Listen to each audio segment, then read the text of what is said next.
Bismillahirrahmanirrahim. Assalamualaikum warahmatullahi wabarakatuh. Salam sehat, salam sejahtera buat kita semua. Pada pertemuan ini kita akan membahas tentang pewarnaan histopatologi atau pewarnaan histologi. Nah, tampilan cover ini sudah kami perlihatkan. Ini adalah tampilan dari mikroskop dari sampel jaringan yang telah diwarnai dengan pewarnaan histopatologi.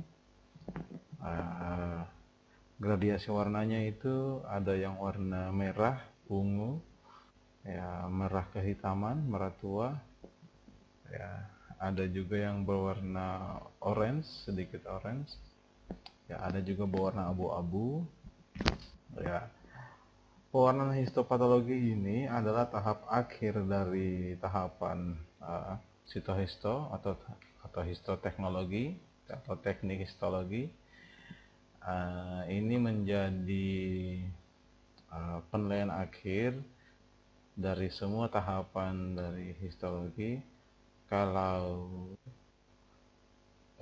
tampilan akhir dari pewarnaan ini tidak bagus, itu akan menggambarkan tahapan-tahapan dari pra sampai analitik itu ada yang miss, ada yang bermasalah. Itu bisa dilihat dari hasil akhir. Nah, untuk lebih jelasnya kita akan bahas seperti apa pewarnaan histopatologi secara prinsipal, begitupun secara prosedural kita akan bahas. Karena di pertemuan sebelumnya itu kita sudah membahas tentang blocking dan sectioning. Ini tahap terakhir dari histopatologi yang akan kita bahas pada pertemuan kali ini. Nah, pewarnaan histologi atau pewarnaan histopatologi itu adalah pewarnaan yang dapat memperlihatkan struktur dan morfologi jaringan atau sel. Keberadaan dan prevalensi sel jaringan tertentu itu bisa kelihatan juga dengan pewarnaan ini, karena sifat dari pewarnaan ini dia akan mewarnai setiap struktur dan morfologi jaringan itu sehingga bisa terlihat. Secara umum atau secara alamiah, sel dan jaringan itu tidak berwarna atau transparan, sehingga sulit untuk kita membedakan beberapa struktur-struktur atau morfologi dari jaringan itu. Maka dari itu, pewarnaan sangat dibutuhkan untuk memberikan gambaran perbedaan atau gambaran struktur dan morfologi dari jaringan. Tidak hanya histologi digunakan pewarnaan, tetapi pada beberapa pemeriksaan di laboratorium seperti mikrobiologi ataupun di apusan darah itu juga menggunakan pewarnaan. Intinya bahwa pewarnaan ini digunakan untuk melihat morfologi atau struktur dari sel atau jaringan.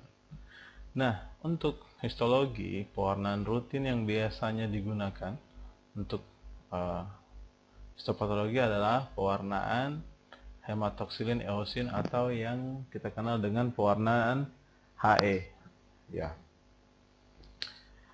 Tetapi sebelum melakukan pewarnaan HE, tentunya jaringan atau preparat yang sudah memiliki jaringan yang sebelumnya telah dilalui tahap sectioning, tentunya itu tidak hanya berisi jaringan tetapi berisi juga parafin.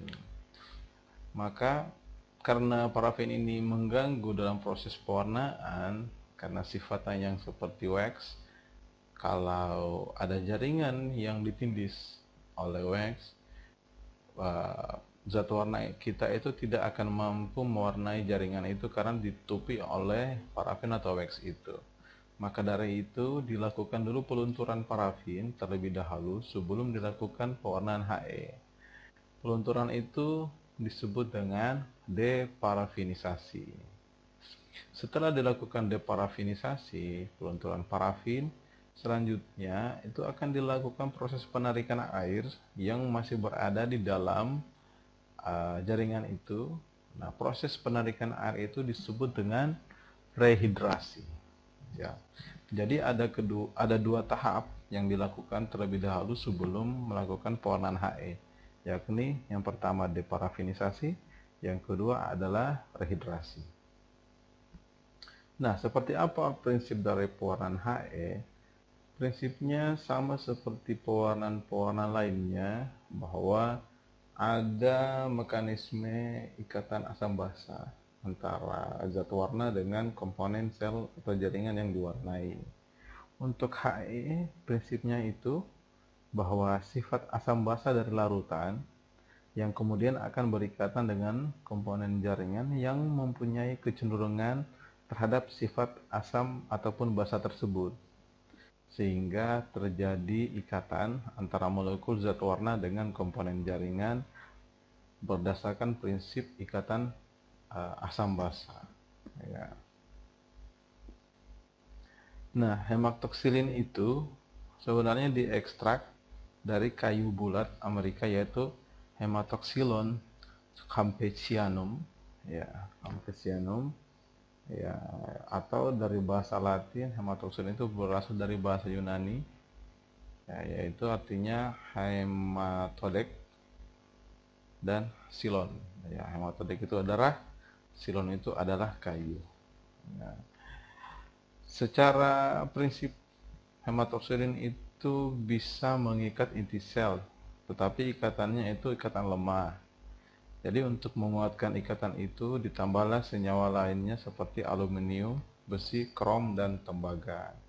Ini bisa dipilih. Ini adalah zat yang bisa memperkuat ikatan hematoksilin dengan inti sel. Nah, senyawa hematoksilin itu biasa dipakai dalam bentuk oksidasinya. Bentuk oksidasi dari hematoksilin disebut dengan hematin. Hematin inilah yang akan mengikat molekul yang bermuatan negatif yang ada pada target zat warna.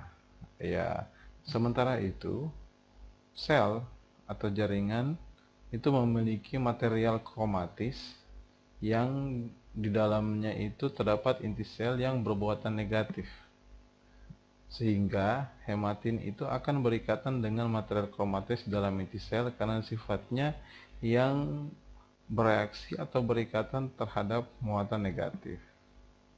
Atau secara sederhananya, bahwa kromatin pada inti sel itu memiliki sifat asam karena dia bermuatan negatif dan akan menarik zat warna yang bersifat basa, dalam hal ini hematoksilin yang bersifat basa, sehingga akan terjadi ikatan asam basa antara hematoksilin dan kromatin pada inti sel.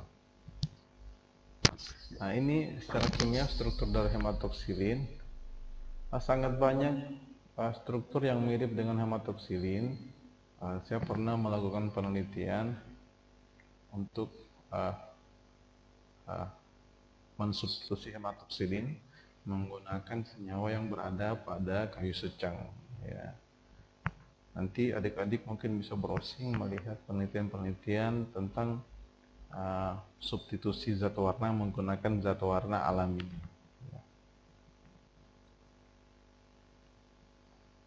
Nah, hematoksilin adalah kelompok yang paling sering digunakan. Kelompok hematoksilin yang sering digunakan untuk pewarnaan histopatologi itu adalah dalam bentuk alum atau hematoksilin alum.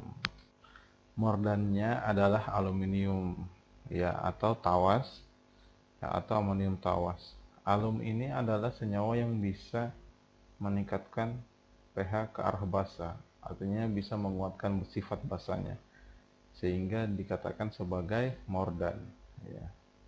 Sehingga kalau ini ditambah atau diadisi ke dalam hematoksilin, ini akan membuat hematoksilin menjadi bersifat basa kuat. Sehingga kalau bertemu dengan asam atau muatan negatif, dia akan berikatan dengan cukup kuat terhadap muatan itu. Nah, untuk pewarnaan hematoksilin,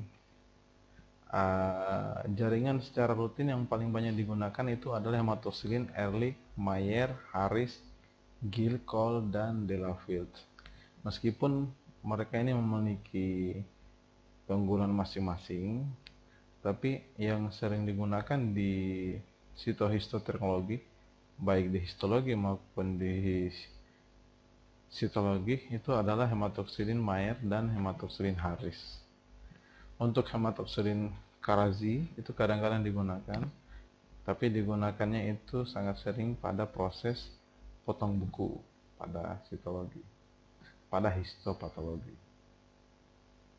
Nah, ini adalah kandungan dari hematoksilin Mayer, di mana zat hematoksilin itu sebanyak 1 gram nanti dilarutkan pada Aquades 1000 ml atau 1 liter, atau 1000 ml atau 1 liter. Nanti potasium atau amonium alum itu ditambahkan 50 gram sebagai mordan, tambahkan juga sodium iodat, tambah asam sitrat, kemudian ditambahkan dengan klorhidrat. Ya, kemudian ini dihomogenisasi, lalu kemudian jadilah dia hematoksilin Mayer. Ya, cara pembuatannya itu hematoksilin, potasium alum dan natrium iodat dilarutkan dalam Aquades 1000 ml tadi, kemudian dipanaskan untuk mempercepat proses homogenisasi. Kemudian aduk, kemudian biarkan di suhu kamar selama semalam untuk mengendapkan zat-zat yang mengendap, efek dari reaksinya. Kemudian tambahkan asam sitrat dan klorhidrat, kemudian direbus selama 5 menit, dinginkan dan saring. Nanti endapannya dibuang, sisa supernakannya itu atau cairannya disimpan. Inilah yang diberi nama hematoksilin Mayer. Nah, ada juga hematoksilin Ehrlich. Komponennya, penyusunnya itu sama, memiliki kandungan hematoksilin tapi jumlahnya lebih banyak, 2 gram. Tapi dia menggunakan pelarut alkohol, kemudian ada tambahan gliserit, Aquades, asam asetat, dan potasium alum. Ini kemudian dicampur dan homogenkan. Bagaimana caranya? Cara pembuatannya sebagai berikut. Jadi hematoksilin itu dilarutkan dalam alkohol, kemudian tambahkan bahan kimia yang tadi, kemudian gliserin tambahkan untuk mengurangi oksidasi. Nah, nanti kita akan bahas apa hubungan oksidasi dengan zat warna, dan juga bisa memperpanjang umur simpan. Kemudian pematangan alam ini di bawah sinar matahari makan waktu 2 bulan. Tapi dalam pendarurat bisa dibunyikan secara kimia dengan penambahan natrium iodat. Namun masa simpannya akan lebih pendek. Kemudian disaring sebelum digunakan. Hematoksilin yang lain adalah hematoksilin Harris, jumlahnya 2,5. Nanti dilarutkan dengan alkohol absolut, tambahkan potasium alum, larutkan di Aquades, tambahkan oksida merkuri, tetap tambahkan sodium iodat, lalu asam asetat glasial. Nanti si hematoksilin dilarutkan dalam alkohol absolut, kemudian tambahkan dengan potasium alum, lalu dilarutkan dalam Aquades hangat dalam labu 2 liter. Kemudian dicampur larutan tersebut dan panaskan sambil diaduk. Hentikan pemanasan, kemudian tambahkan merkuri oksida dan sodium iodat secara hati-hati. Kemudian panaskan sampai warna purple gelap ungu tua. Lalu hentikan pemanasan dan tempatkan wadah ke dalam air dingin sehingga larutan hematoksilin menjadi dingin. Setelah dingin, tambahkan asam asetat glasial, kemudian tambahkan asam asetat ini bersifat opsional, bisa juga tidak. Tapi yang penting setelah proses itu perlu disaring karena dia akan menghasilkan endapan. Ya. Nah, setelah yang perlu diketahui lagi, setelah kita mengetahui tentang zat warna hematoksilin, itu ada disebut dengan istilah diferensiasi. Apa itu diferensiasi? Diferensiasi itu adalah proses penggunaan larutan asam untuk menghilangkan pewarnaan yang berlebihan, atau nama lainnya disebut dengan dekolorisasi, penghilangan warna. Larutan diferensiasi itu biasanya digunakan adalah asam alkohol 1%, karena larutan ini akan meningkatkan konsentrasi dari H+. Sehingga pada proses diferensiasi akan dilepas ikatan antara alum dengan jaringan dan ikatan antara alum 3 dengan hematin, sehingga akan mengurangi kontras warna yang berlebih, sehingga warna berlebihnya akan memudar sesuai dengan warna yang seharusnya. Ada juga selain diferensiasi atau dekolorisasi, istilah lain disebut dengan bluing. Nah, bluing ini dilakukan jika pewarnaan yang kita lakukan terhadap jaringan atau preparat itu berwarna ungu kemerahan. Jadi kita bisa meningkatkan warna birunya dengan melakukan bluing, sehingga warnanya cenderung menjadi warna biru. Biasanya kita menggunakan agen bluing yang sifatnya basah, ya seperti alum tadi boleh, natrium NaOH, natrium hidroksida boleh, tapi yang penting suhunya di antara 7,5 sampai 9,0. Ada juga bisa menggunakan bluing pabrikan, bisa Scott tap water, lime water, atau lithium karbonat. Cara kerja bluing adalah dengan meningkatkan pH, sehingga mengurangi H+ pada larutan yang berefek pada struktur hematoksilin. Hasilnya akan menghilangkan H+ dari struktur ring, sehingga kecenderungan warnanya akan menjadi warna biru karena kehilangan H+. Artinya ketika dia kehilangan H+, berarti suhunya pH-nya itu akan cenderung menjadi basah.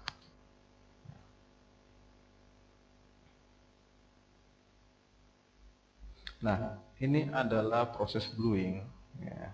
Gambar kiri ini menunjukkan sebelum, sedangkan gambar kanan menunjukkan setelah proses bluing. Jadi kalau diperhatikan, gambar kiri ini cenderung berwarna merah, sedangkan harusnya inti sel ini yang bintik-bintik ini semua adalah inti sel, harusnya dia berwarna ungu. Tetapi karena oksidasi dari zat warna itu menyebabkan zat warna hematoksilin itu tidak maksimal dalam mewarnai inti sel, sehingga perlu dilakukan bluing. Ya, perlu dilakukan bluing dengan cara meningkatkan pH ke arah basah. Jadi yang sebelumnya pH-nya sekitar 2 sampai 4, ya dilakukan bluing, peningkatan pH, ya sehingga pH-nya menjadi lebih tinggi dan warnanya akan menjadi lebih biru terang.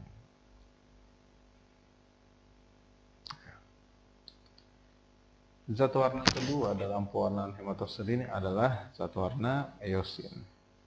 Nah, zat warna ini adalah zat warna sintesis, bukan berasal dari alam tapi disintesis. Dia termasuk dalam golongan santen. Eosin itu bersifat asam, ya, dan akan mengikat molekul protein yang bermuatan positif. Artinya yang bersifat basah, dan kecenderungan komponen itu akan berada di sitoplasma dan jaringan ikat, sehingga eosin akan cenderung mewarnai sitoplasma dengan warna merah. Ya, eosin juga disebut dengan counterstain yang dapat mewarnai sitoplasma dan jaringan ikat menjadi bernuansa merah atau orange. Ya, karena kemampuan itu sehingga eosin dikatakan sebagai counterstain. Nah, ini struktur dari eosin bisa dilihat.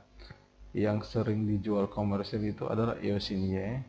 Ya, eosin ini jika dilarutkan dalam air dia cenderung berwarna kuning, tapi jika sudah diwarnai dalam sel dia akan menjadi berwarna merah. Ya. Sebagai pewarna sitoplasma, eosin itu biasanya digunakan dalam konsentrasi 0,5 sampai 1% dalam aqueous. Biasanya dalam eosin itu ditambahi juga dengan kristal timol. Ini untuk mencegah pertumbuhan jamur agar eosinnya bisa bertahan lama. Dan juga biasanya ditambahkan dengan asam asetat 0,5 mili dalam 100 mili zat warna. Ini berfungsi untuk mempertajam zat warna, sehingga zat warna eosin ini bisa menjadi lebih kuat warna merahnya. Nah, diferensiasi terjadi ketika pencucian. Jadi eosin akan memudar ketika terjadi pencucian dengan air keran, dan juga ketika dilakukan dehidrasi dengan alkohol. Jadi eosin yang berlebih itu bisa diferensiasi dengan pencucian dengan air keran atau dengan alkohol. Ya. Kalau hematoxylin tadi diferensiasinya itu dia menggunakan zat diferensiasi atau peluntur, juga menggunakan asam alkohol. Tapi kalau eosin bisa hanya dengan menggunakan pencucian air keran. Nah, ini adalah prosedur pewarna HE. Ini saya adopt dari buku Kementerian Kesehatan. Meskipun sebelumnya saya sudah menunjukkan beberapa referensi tentang prosedur ini, tapi sekali lagi saya tekankan bahwa setiap laboratorium punya prosedur pewarnaan HE yang masing-masing. Itu didasarkan atas studi dalam menentukan prosedurnya. Jadi di laboratorium itu perlu kalian ketahui ada namanya prosedur baku, ada juga namanya prosedur yang dikembangkan. Prosedur yang dikembangkan ini tetap merujuk kepada prosedur standar baku, kemudian dimodifikasi sesuai dengan keadaan dan kondisi laboratoriumnya. Nah, secara standar pewarnaan HE itu dimulai dengan deparafinisasi. Dia menggunakan silol. Jadi harus diingat, deparafinisasi itu dia menggunakan silol. Ya. Fungsinya untuk menghilangkan parafin. Waktunya 10-15. Jadi ada 2 batch, silol 1 dan silol 2. Nanti direndam di situ. Kemudian setelah deparafinisasi dilanjutkan dengan perendaman di alkohol selama 3 menit. Ini gunanya untuk rehidrasi, ya, mengeluarkan penarikan cairan.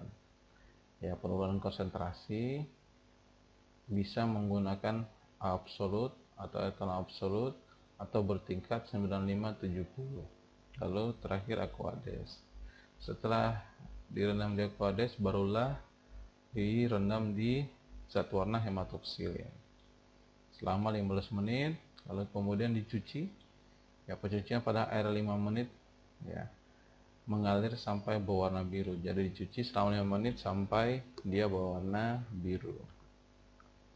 Ya, lalu kelima itu dilakukan diferensiasi atau dekolorisasi dengan menggunakan asam alkohol 1%, atau bisa juga menggunakan 1% HCl dalam 70% alkohol. Ini waktunya 3 kali celup, ya, kurang lebih 5-10 detik. Lalu kemudian dilakukan pencucian agar air mengalir selama 1 menit, lalu dilakukan bluing, yakni perendaman pada larutan litium karbonat untuk memperjelas warna biru, untuk memberi penajaman pada warna biru. Kalau misalkan di situ setelah didiferensiasi banyak yang terdekolorisasi, bisa diseimbangkan, dinormalkan dengan bluing. Ya. Lalu setelah bluing dilakukan pencelupan ke eosin. Ya, eosin 1%, 3-5 menit, ya, boleh sampai 10 menit. Ya. Setelah itu, setelah eosin lalu kemudian didehidrasi untuk menghilangkan air, ya, dengan alkohol dengan kenaikan konsentrasi. Jadi alkoholnya dinaikkan 70-95 sampai absolut 1-3 menit. Setelah itu dilakukan juga proses clearing, pembendingan, pembersihan dengan silol, ya, kurang lebih 3-5 menit. Baru kemudian dilakukan mounting. Di tahap mounting ini menggunakan zat entelan atau balsam Kanada untuk menutup jaringan dengan cover gelas. Ya, ini sudah pernah saya perlihatkan videonya. Kalau lupa nanti silakan nonton kembali. Jadi setelah silol kemudian jaringannya itu yang ada di kaca objek teteskan dengan entelan, baru kemudian tutup dengan degelas ataupun dengan cara terbalik ya, degelas teteskan baru tutup ke dalam kaca objek, ke atas kaca objek ya. Nah, ini adalah tampilan dari hasil pewarnaan hematosilin eosin, di mana nukleus atau inti sel itu berwarna biru atau kehitaman, biru hitam, sedangkan sitoplasma bernuansa pink ya. Serat otot lain itu berwarna pink lebih gelap, sel darah merah berwarna orange atau merah, benang fibrin berwarna pink gelap.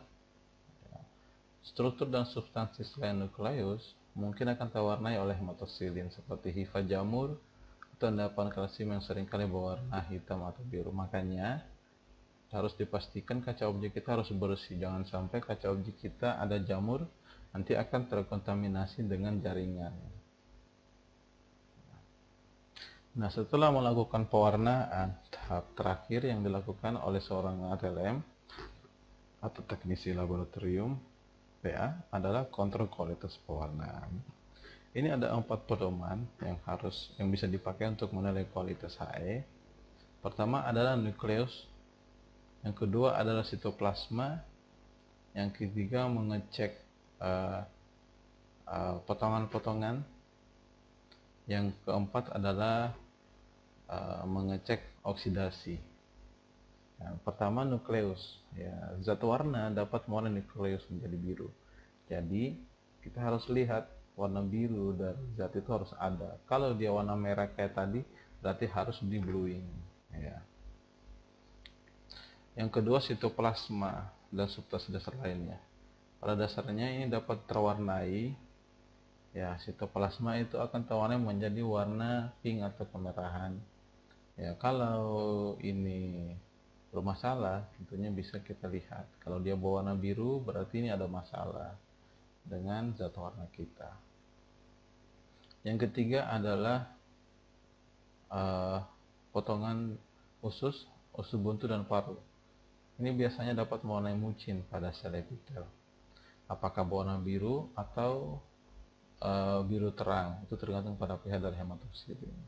Kita bisa menurunkan pH biasanya dengan menambahkan asam asetat.